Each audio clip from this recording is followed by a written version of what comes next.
needed to be convinced that mass incarceration is slavery, look no further than Louisiana, where the nation's largest prison sits atop 18,000 acres of former slave plantations, where the people incarcerated there are still by law forced to perform virtually free labor that the state of Louisiana profits millions from. America already incarcerates more people than anywhere else in the world, but within its own borders, Louisiana has the largest prison population in this country. So, as bad as that all sounds, what if I told you it just got a lot worse? Just a few days ago, Republican Governor Jeff Landry signed into law a terrifying law that would, one, prevent anyone convicted of a crime after August 1st from ever qualifying for parole. Please think about that. The state with the highest prison population, with prisons that sit atop slave plantations being forced to do free labor, has now made it so a significant amount of those people incarcerated there can never get out. You see what's happening, right? And that's not even all the law would do. Two, it would also allow people to be executed using nitrogen gas, which not only indicates that Louisiana plans to end its 14-year hiatus on executions, but that it plans to do it as inhumanely as possible. In January, Alabama became the first state to try out nitrogen gas as their form of execution for people sentenced to the death penalty.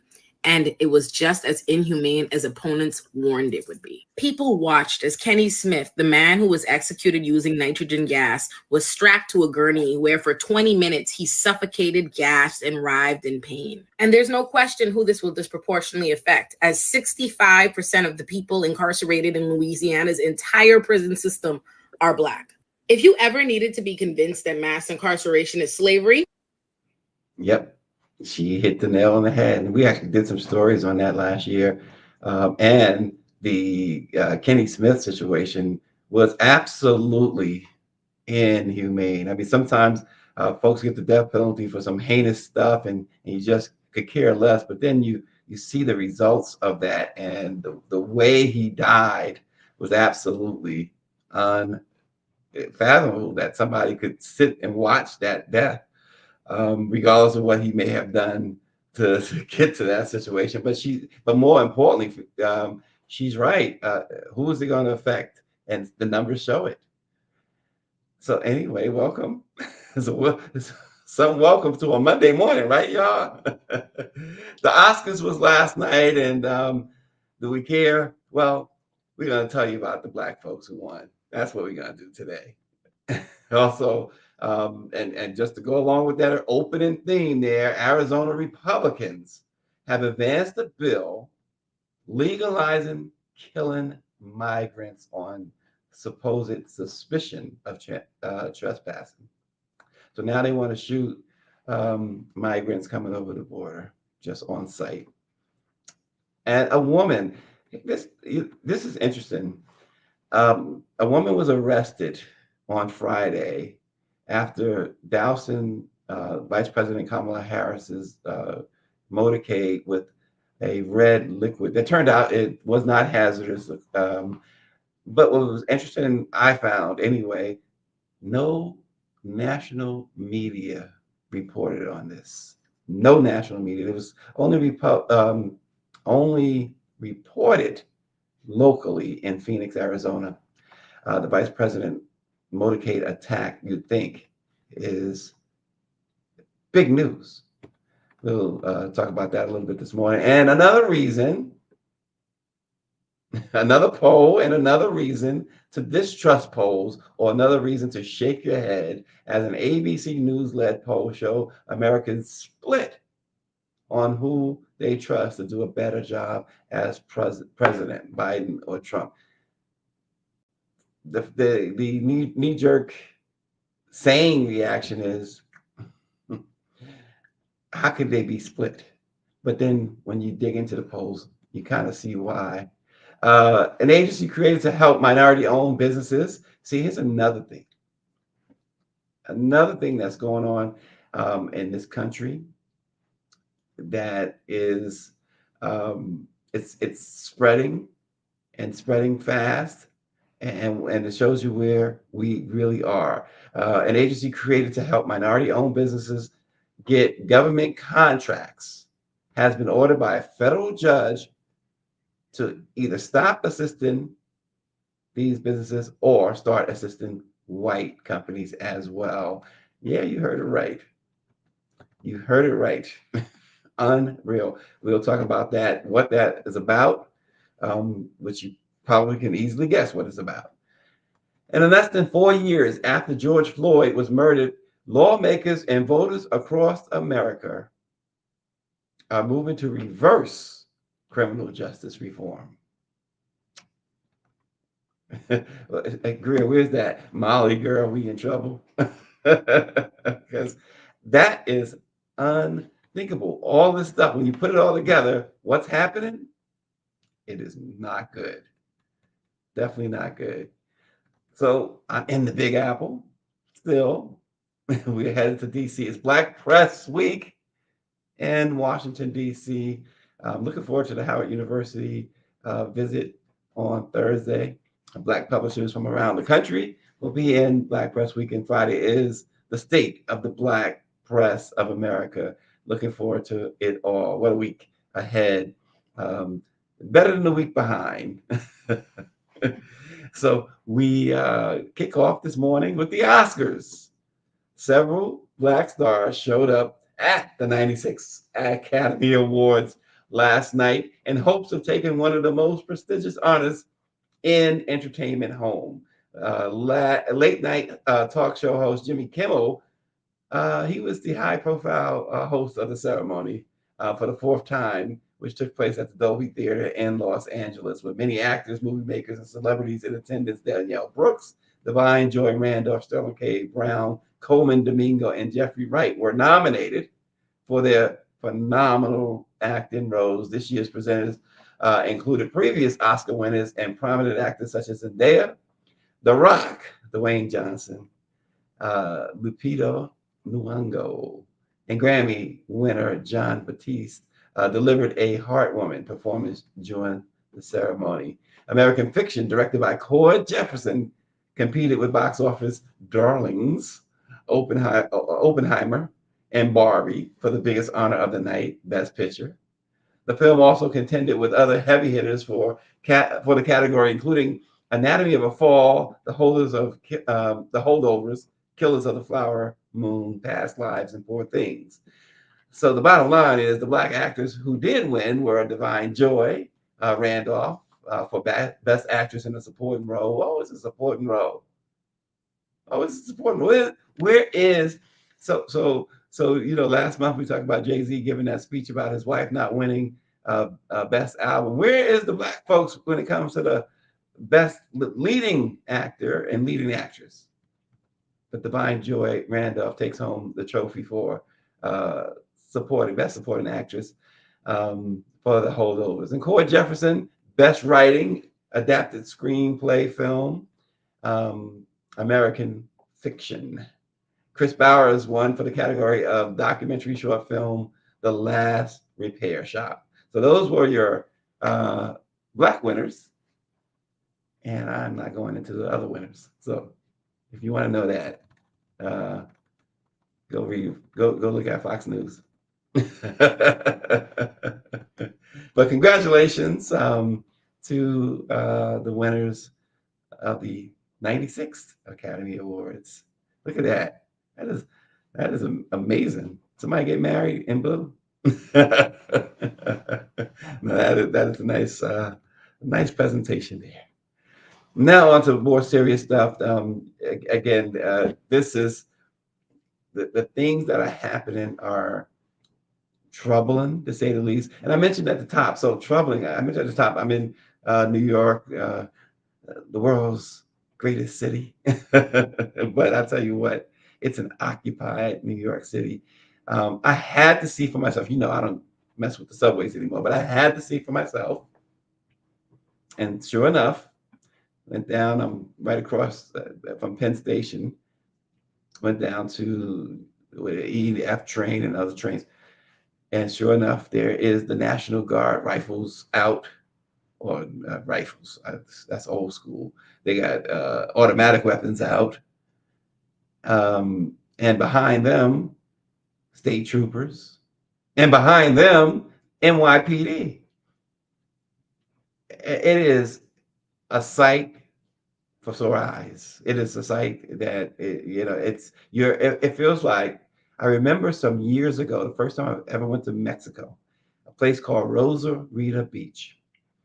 And I just remember the federales, if you will, walking and through the streets and riding in vehicles, and they would ride in their vehicles with the passenger or the other cop, the partner, sitting on the window sill, I guess, sitting outside the window as they ride with his automatic weapon up in the air as if there was a war going on. And that's what New York looks like right now in the subway system. Looks like it's an occupied state. And that is really, again, an indication of how bad things are, not just in New York, but everywhere. So Republicans in Arizona are broadcasting what they consider a tough border stance with legislation aimed at punishing migrants who enter the United States illegally. The proponent of one bill has suggested that it would be lawfully allowed. I'm sorry, that would lawfully allow property owners to shoot and kill migrants criminally trespassing on their property. And it was pointed out that when some come across the border, the property is owned by someone. It may not be, when we think of property, we might think of somebody's backyard or something. No, this is just simply, it's this land. It's just land. And so the lawmakers want to make it legal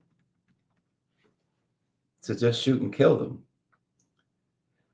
Democratic Governor Katie Hobbs is expected to veto the trespassing bill, as well as one that cleared the second of both houses this past week. And I'm not sure what the veto, what it will take to overcome her veto. I don't know if Arizona has the numbers, I should say, to overcome her veto. But again, you see where it's all going. And Power 96 mentions that an Arizona ranch catcher, somebody by the name of George Kelly, I can't read the second name, this is where my screen is, to look at you, Power 96. But George Allen Kelly is currently on trial for the fatal shooting of a migrant on his property near the U.S.-Mexico border. But they want to be able to shoot these migrants on site. It's bad enough. I think about President Biden's State of the Union address where he talked about migrants. And of course, he's, by the way, he mentioned illegals in that speech, and he's had to since apologize for using that language. He said that the official language that Democrats use is undocumented. But nonetheless, he talked about the fact that everybody came from somewhere in this country. Everybody, of course, except the Native Americans. This is their land. And so here, the plight of immigrants anyway is tough, to say the least. That is understating saying the word tough. And you got places like Texas where Abbott is busing them. And they spend so much money busing them to places like here in New York and Washington, D.C. A boatload of money. And so the Arizona governor says that they are acting on clear political signals from the voters that immigration and the border is their number one issue. This is something that they've been pushing, this issue. But yet, once again, I refer back to the president's State of the Union, where he made it clear. And we reported on this before the State of the Union, that a bipartisan agreement on the most comprehensive border deal, perhaps in American history, was reached.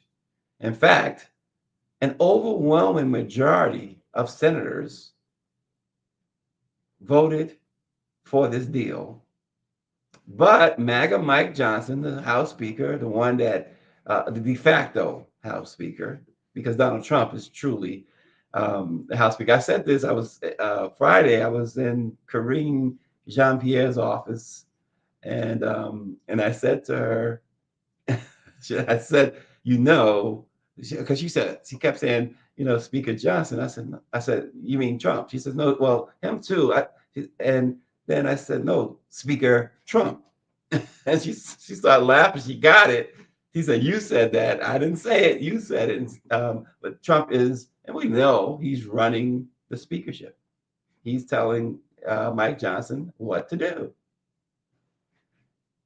And remember this. Remember this. Trump um, has vowed to extend and expand that the so-called Muslim ban, and if he wins the presidency,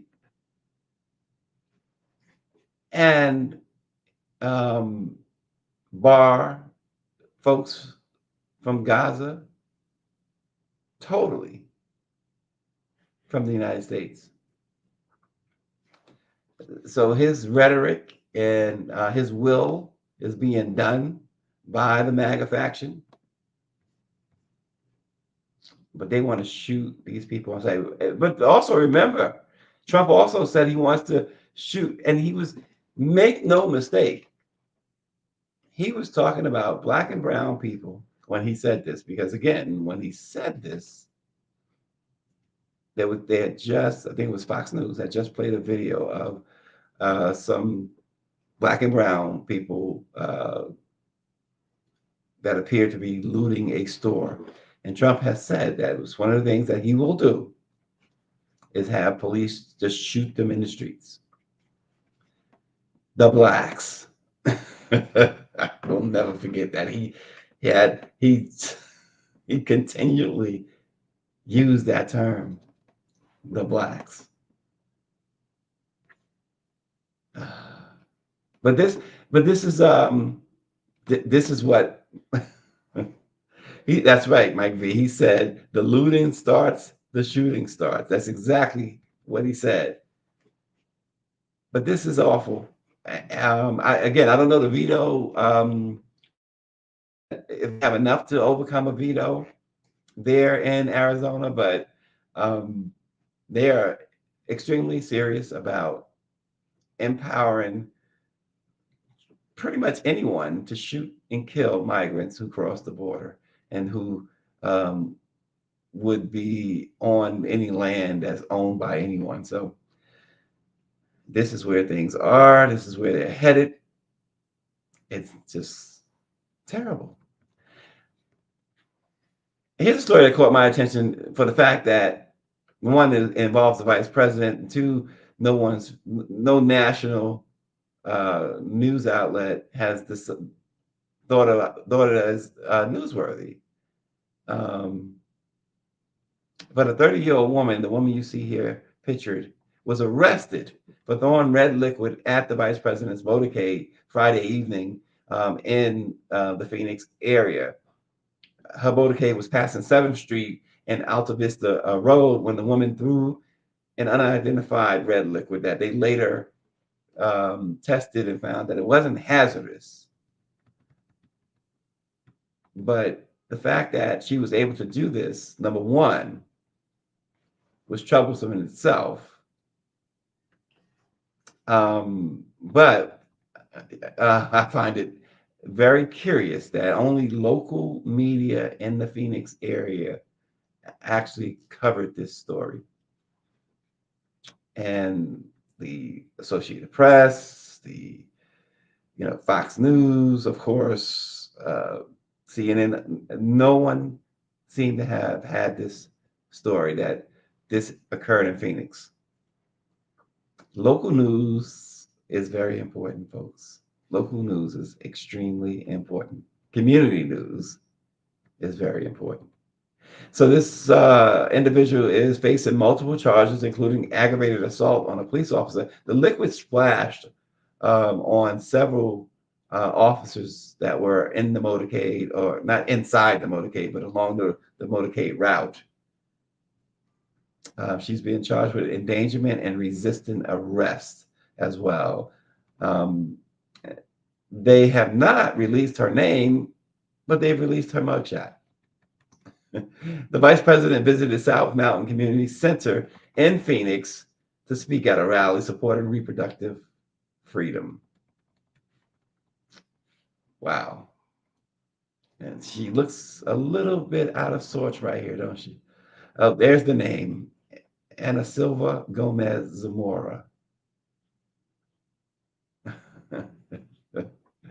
Oh boy, Power 96 says, I bet she identified herself as a white Hispanic Latino. That's a lot.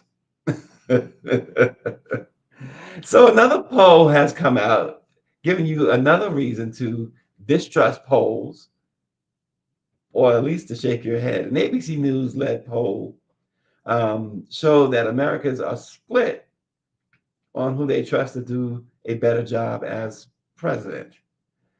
Biden and Trump, the twice impeached, 4 times indicted former president, twice found responsible for sexual assault by a civil jury, massive business fraud, almost $500 million.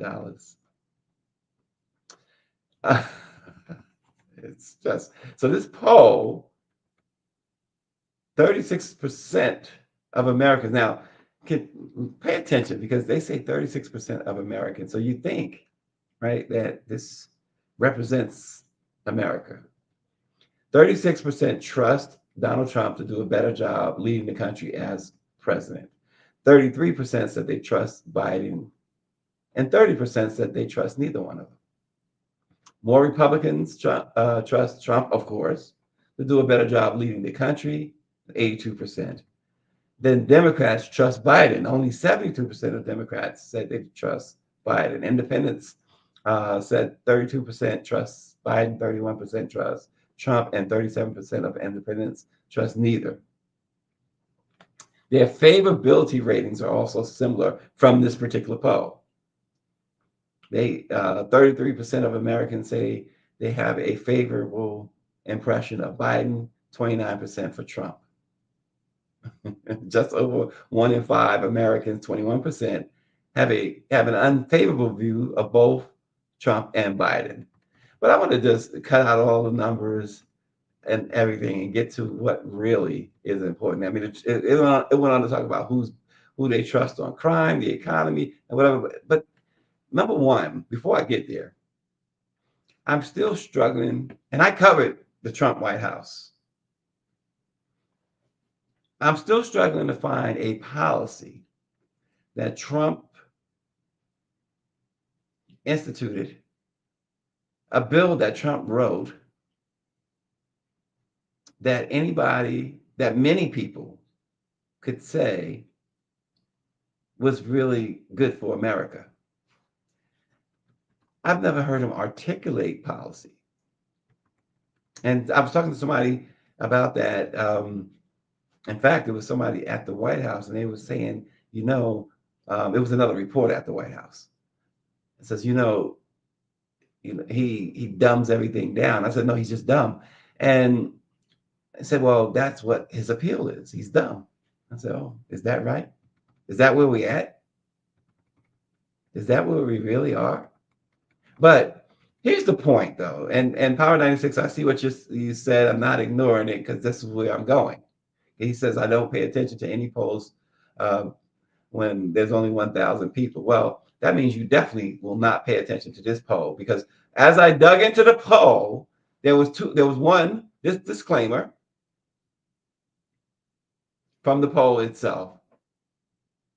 It says, quote, whether this group votes and who they vote for will be a key driver of the 2024 outcome. Whether this group votes is the key phrase. Also, now to get to Power 96's point, it was a very lazy poll, very lazy poll. For them, for ABC News to represent this as a poll representing the thoughts of Americans is a crime.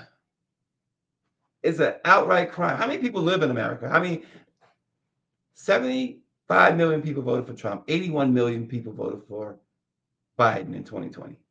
That's 100, by my calculation, I'm not good at math, 151 million people. This poll was taken over 2 days, and it consisted of, are you ready? Drum roll, please. 536 people.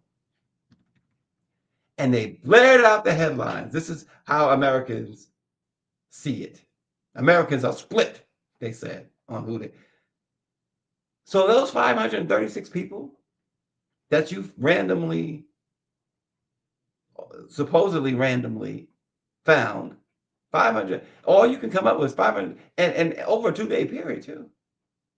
See, I mentioned on a previous broadcast about the Pew Research Center. One of the things I love about the Pew Research Center, and I don't write about these political polls, but I write about polls that they do, because their polls are often several 100,000 people. They are very large samples of people, so they're much more reliable. 500, and ABC News should just go off the air right now. As punishment, they should get like a 2-day off-air suspension or something for putting this out and blaring it out as a headline. When only 536 people they asked whatever way they asked the questions. 536 people. And they have outlets everywhere. They have outlets in every state, or perhaps every city in the nation. And you mean to tell me that the head of ABC News could not have said, hey, we want to do this poll and we need everybody to participate? 536 people. So, no, you cannot. Hillary Clinton will tell you in a heartbeat, don't trust the polls. Mike V says the Tangerine Tyrant, which is now my favorite nickname for him, passed no meaningful legislation while in office, and folks trust him to lead. Biden passed 3 major bills, and folks don't trust him to lead, though. Make it make sense. No, of course it doesn't make sense. And one of the things I mentioned being in conversation with the press secretary in her office on Friday, and one of the things she really highlighted was that these are bipartisan bills that Biden was able, and major bills, the Chips and Science Act, the infrastructure. And remember, during Trump's years, they kept talking about infrastructure and oh, that could never get done. Forget about it. Trump himself can't get an infrastructure bill done. And yeah. So the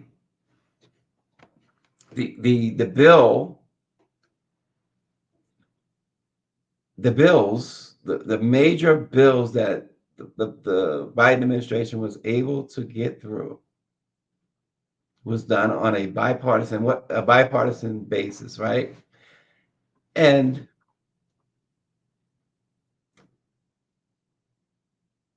the climate to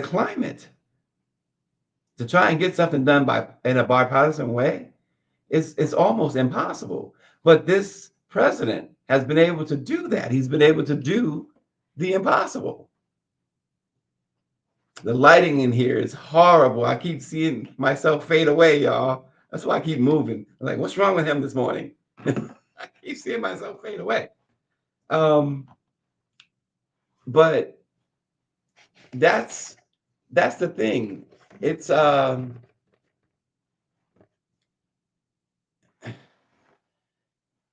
be able to get that done the way he's been able to get it done. You have to give him some credit for that, whether you like the guy or not.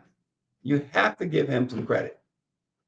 And one of the things that the press secretary did say, when they talk about the president's age, he was in the Senate for 36 years.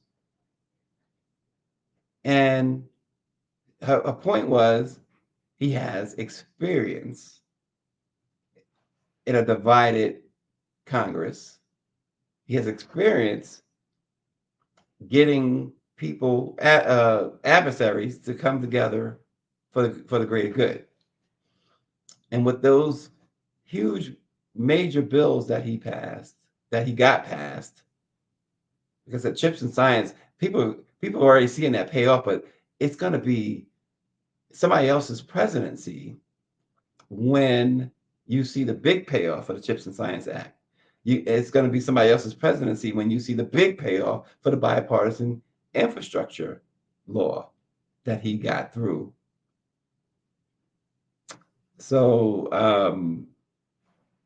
he's able to do that. The experience is what he was able to do. You saw MAGA Mike Johnson.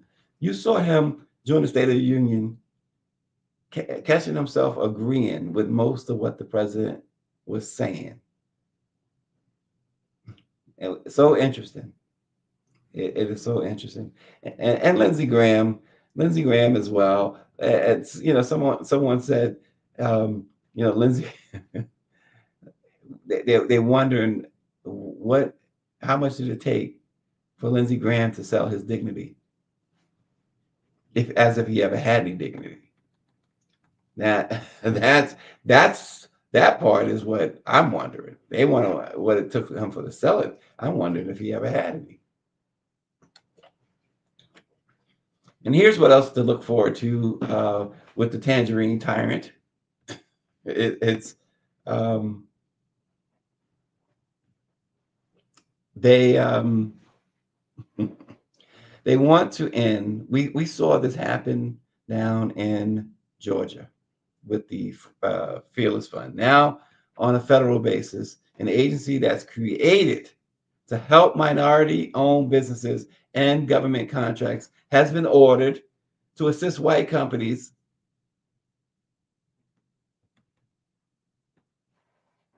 and the Minority Business Development Agency, which is a Commerce Department program that was created way back during the Nixon years. And it was created to help minority-owned businesses. But the judge said it discriminates against white people. And now it must offer its services to people of all races and ethnic groups. Mark T. Pittman was the judge of the U.S. District Court for the Northern District of Texas, and he sided with 2 of the 3 white businesses who sued the agency after they were told its assistance was limited to members of disadvantaged minority groups.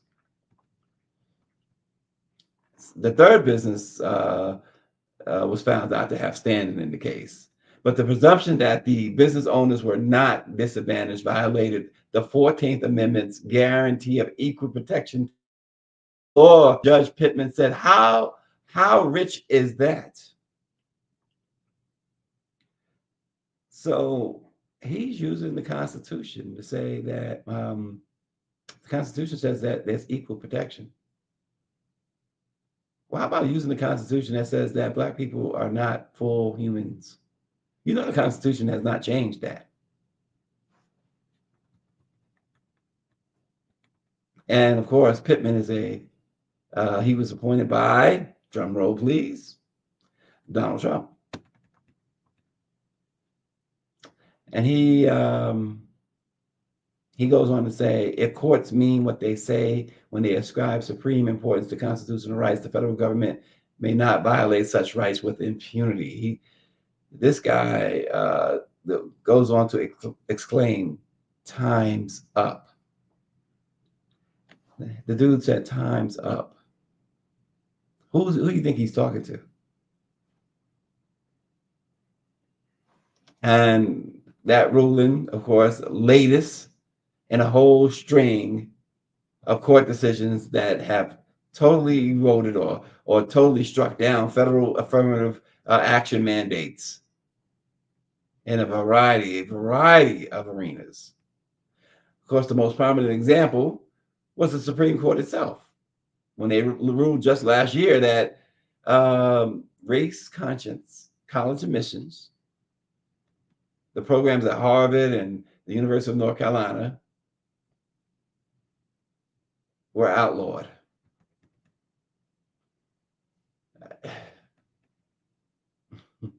Pittman referred to that Supreme Court decision 32 times in his decision. Dr. Nicole says that's what they do when they discard and disregard history. They act like they forgot why these organizations and programs exist. It's willful ignorance, is what Dr. Nicole says. And it's so true. So true. Mark Mariel, the Urban League president, says the decision is wrong and stands for a narrow, retrogressive view of the Constitution. He said that the agency's work to concentrate on the growth of businesses that still remain substantially locked out of the mainstream of American economy is necessary and needed. And this is what the lawyer that represented these folks, his name is Dan Lennington. He's from the Wisconsin Institute for Law and Liberty, and you guessed it, conservative public interest law firm. He goes on to say that the ruling should also be applied to other race conscious practices like the awarding of grants, workplace promotions, and race-based scholarships in higher education. David Youngblood says the decision stands for the blacks have gone too far.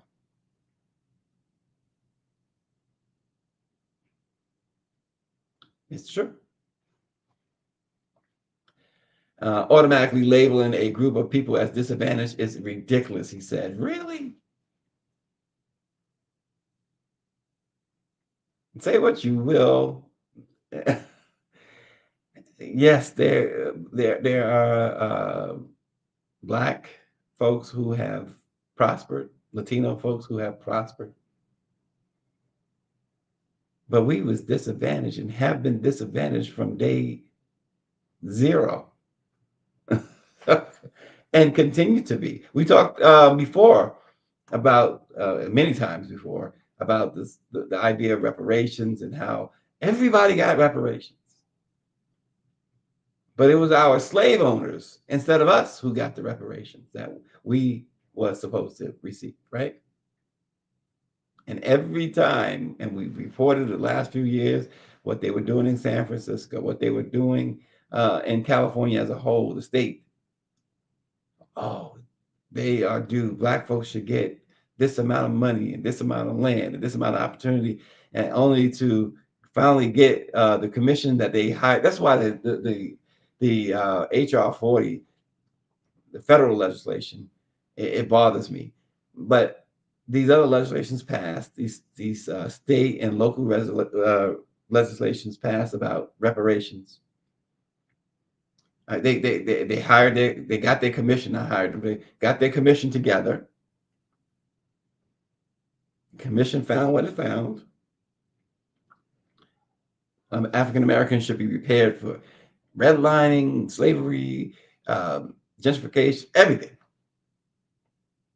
So, and the deal was, once the commission reached its decision, send it back to the lawmakers. And every time, oh, we don't have any money for that. Every single time. I mean, there's small pockets of the little town, Evanston, Illinois, began a couple of years ago. They were able to give out some sort of reparations to its residents, its Black descendants of slavery. A program in Massachusetts near Boston. But these are just little uh, pieces of the pie, if you will. I mean, extremely small. It's not even enough to digest. So, and then you gotta understand too Judge Pittman's reasoning. I mean, the guy said that under the way that the agency is set up, and now this is not true what he said, but he made this judge made this in his ruling. He said Oprah Winfrey would qualify as disadvantaged. You know, that's like one of those things to justify, you know, no, I'm not racist, but let me say something racist. The Minority Business Development Agency has a $550 million annual budget, and they have been funding uh, privately operated businesses or business centers in 33 states and Puerto Rico that help companies secure financial aid and strategic advice. Yeah, that's another thing, right? You had your Black president because we had a Black president. It's unreal. And so these business owners were told that they could not apply because they were not disadvantaged. They couldn't demonstrate that they were disadvantaged. The only thing that they won this case on, yeah, Mitch McConnell did say that because we had a Black president. The only thing that they were able to, they prevailed on was simply because they were white. That's pretty much what Pittman came down to. So they're going to upend everything. We see what the Fearless Fund is going through, have been going through. This situation, the affirmative action case, and they warned you that all of these rights were under attack with this conservative Supreme Court that Donald Trump is and Mitch McConnell is responsible for. They knew exactly what they were doing. They play the long game. These Republicans, these conservatives, play the long game, and that is why, folks, Roe v. Wade is gone. That is why they gutted all of the civil and voting rights acts, and they will continue to do so. It's some ill winds are ahead. Some rough roads are ahead. That's really the bottom line, right?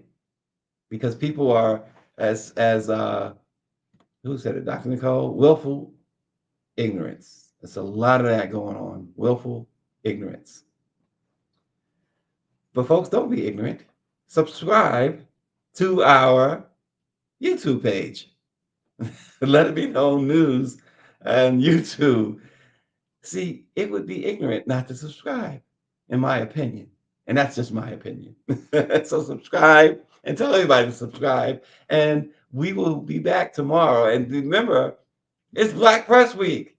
So any Black journalists like myself working for a Black-owned institution like myself, you guys, give us a hand clap, but most importantly, hit subscribe. All right, Black Press Week. In honor of Black Press Week, I want to see y'all hit subscribe on our YouTube page. And then we'll see you tomorrow. Thanks for watching.